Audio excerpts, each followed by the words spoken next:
upon a very close scrutiny of the alleged references to Muhammad in the Bible as a prophet, they absolutely have no relation to the Prophet of Muhammad, nor prophesy his coming. Muhammad is not mentioned in the Old Testament. Muhammad is not mentioned anywhere from Genesis to Revelation. Muhammad is God's true messenger. That's a joke.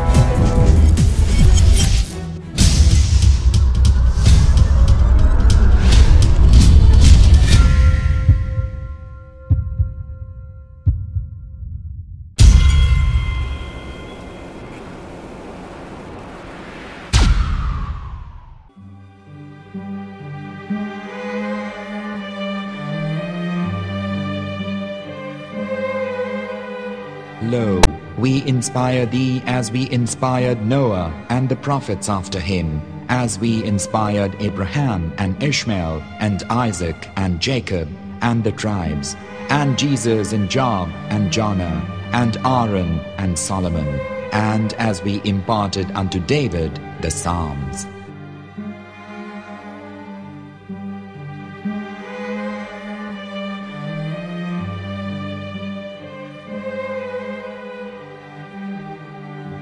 The verse we've just heard is from chapter 4 of the Quran. In the verse, God is affirming to humanity that Muhammad is indeed the recipient of a divine guidance, just as Noah, Abraham, and the rest of the prophets. However, some Christians and Jews today don't believe that Muhammad was a prophet and the covenant that God made with Abraham. And since the Quran is not their book of authority, in this video I'm going to show you that the book you're holding in your hands contains the name off the seal of prophethood, the Prophet Muhammad.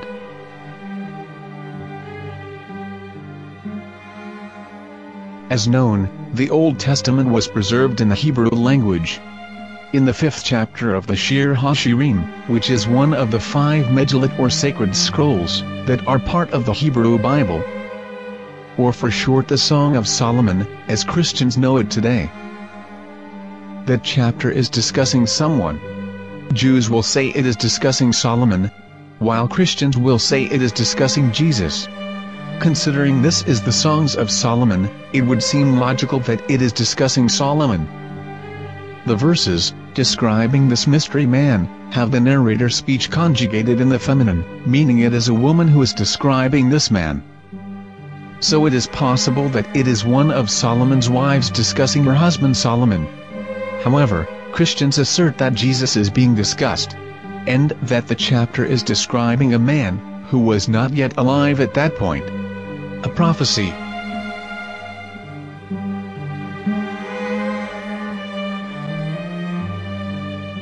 In reading the English translation of Song of Songs 5:16, it finishes the description by saying, "He is altogether lovely," but what most people don't know is that the name of that man was given in the original Megillat.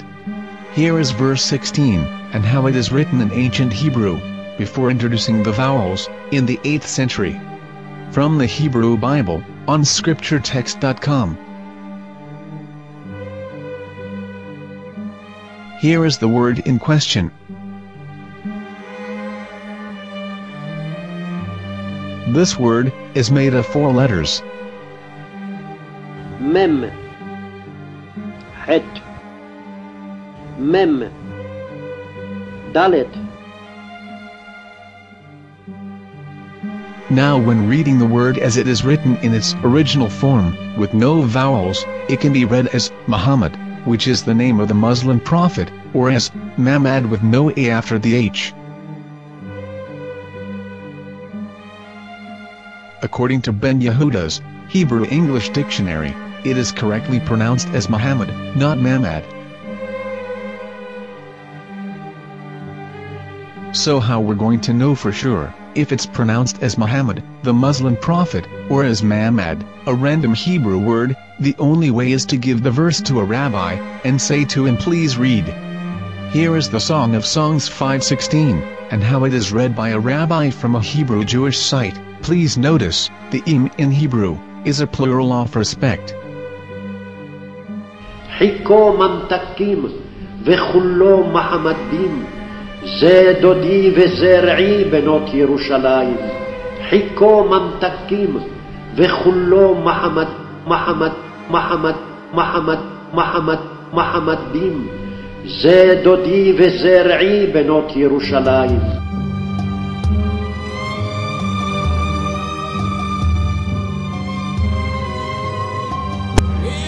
Coming out from the darkness, there are no other gods but God, and Muhammad is his messenger.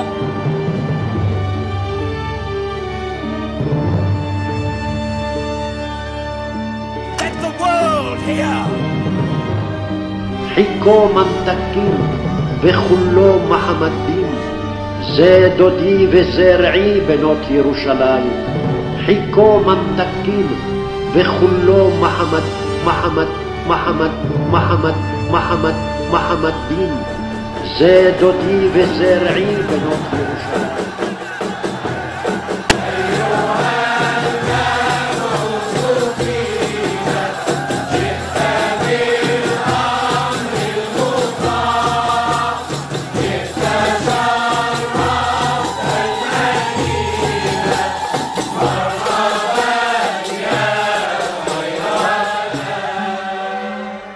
Here is the famous SDL translation tool, which includes a professional human translation, as well as an online translation. We're going to copy our Hebrew word of the Song of Songs, directly from the Jewish site. It's the same site, where you can hear the rabbi reading the verse in Hebrew. All links are in the description, so, we're going to copy the word and paste it, and ask, please translate. Are they going to translate the meaning of the name of that person? As the Bible translators did. Which is the praised and the lovely one, or are they going to keep the name as it is? Well, see it yourself. Here is the World Lingo translator. The result is the same. It's Muhammad.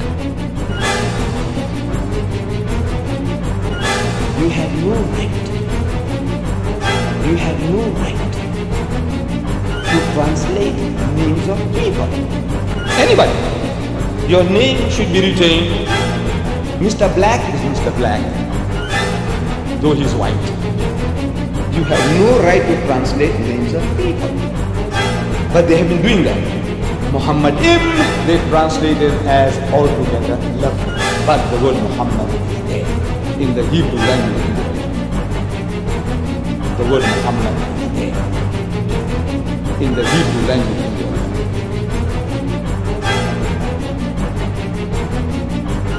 I will tell you a story from my own personal experience. Years ago, I used to spend every Sunday afternoon in a place called Speaker's Corner. And in my years down there, I got to know a Jewish rabbi. He was a very nice man. He used to listen to me, and he was always very polite and talked about Islam in a very nice way. And one day during one of our conversations after some years, I thought that it was about time I should invite him to Islam. So I said to him, you know, my friend, we have been talking now for many years, and even you have admitted to me that Muhammad is a prophet. So why then do you not embrace Islam? He said to me, we Jews, we never change our religion. I said, but half of the rabbis of Medina became Muslim. He said, that is true, but still, we Jews never change our religion. I thought, what can I say to him?